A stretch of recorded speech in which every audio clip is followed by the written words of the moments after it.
మీరు తప్పు చేశారని 100% తెలుస్తుంది. ఇప్పుడు ఒకవేళ మీరు పవర్లోకి రాలేదనుకోండి, ఏం చేస్తారు అప్పుడు? 160 ఎవరెవరి పేర్లు బుక్ లోనే చూసి వాళ్ళు మళ్ళీ రివర్స్ మొదలు పెడితే వాళ్ళే సార్.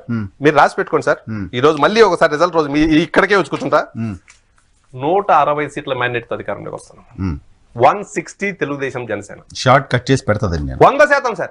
మళ్ళీ కౌంటింగ్ రోజు ఇదే ఈహా స్టూడియోలో ఇక్కడే కూర్చుంటా నేను. 160 సీట్లతో తెలుగుదేశం జనసేన అధికారంలోకి వస్తాను. అంత పెద్ద మ్యాండేట్ ప్రజలు ఇస్తున్నారని బిలీవ్ చేస్తున్నప్పుడు రామ్ గోపాల్ వర్మ గారు ఒక సినిమా తీస్తే ఎందుకండి అంత భయపడిపోతున్నారు? పిచ్చి కుక్క మాదిరి సినిమాలు తీసేది కాదు. అంటే ఈ పిచ్చి కుక్కలకి అంతా ఒకటి అలవాటు వదిలేయచ్చు కదా. ఒకటి సార్, చంద్రబాబు నాయుడు గారు ఈ సినిమాలన్నీ పట్టించుకోరు. చంద్రబాబు నాయుడు గారు ఉన్నప్పుడు ఈ లాట ఏదన్నా ఆడొచ్చు. ఇప్పుడు ఆయన కాదు, ఆయనకు ఒక కొడుకు ఉన్నాడు. ఆయన దగ్గర ఈ లాటలు సాగమని ఈ పిచ్చి కుక్కలకు అర్థం కాల. మీ జిల్లాలో తెలుగుదేశం పార్టీకి ఎప్పుడు పెద్ద వేవ్ వచ్చిన సందర్భంగా కూడా కాంగ్రెస్ పార్టీకే మెజారిటీ వస్తూ ఉంది. పోయిన ఎన్నికల్లో అంతకుముందు మీరు అధికారంలో ఉన్నప్పుడు కూడా వైసీపీకి ఎక్కువ సీట్లు వస్తున్నాయి. ఈసారి ఏంటి పరిస్థితి?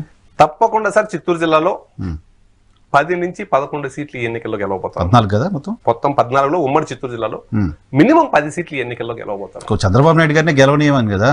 ఒకటి సార్, పుంగనూరులో మేము గెలుస్తాను. పెద్దిరెడ్డి గారు గెలవరు సరే. 100కు 100% గెలుస్తాను. గెలిచారు కంటే ఇన్ని కేసులు ఎందుకు పెడతారు సార్?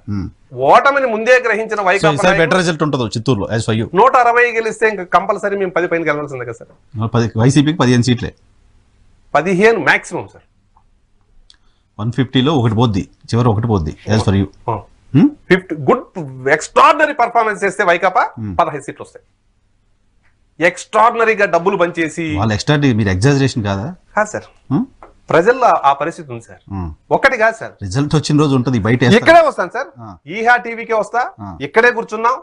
16వ సీటు వైకాపాకి రాదు సార్. Right, 15 right, close. ఆ మాట మీద ఉండండి, చూద్దాం.